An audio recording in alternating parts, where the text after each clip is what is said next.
50岁的资深演员张瑞竹，2015年嫁给大陆珠宝商后就定居上海。不过她最近在脸书 PO 文，用难听字眼讽刺总统蔡英文，却引来网友炮轰，认为她失言了。尽管事后删文，仍被网友截图讨论。张瑞竹，哈啰，祝2019年心想事成，您还记得他吗？他是50岁的资深演员张瑞竹，4年前嫁给大陆珠宝商后，逐渐淡出荧光幕。不过，常在脸书关心政治时事的他，最近不小心失言，引发网友抨击。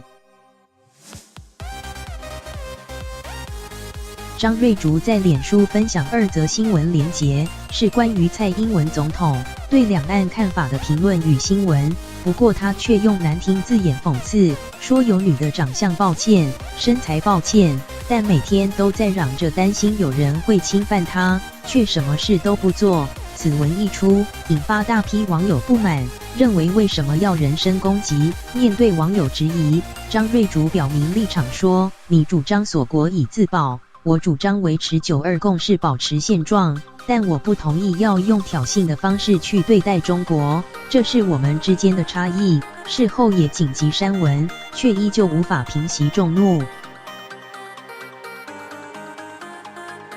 其实张瑞竹过去拍过不少戏剧，包括在《绝代双骄》里饰演花无缺的小姑姑，还有在港片《火烧岛》有大尺度的性感演出。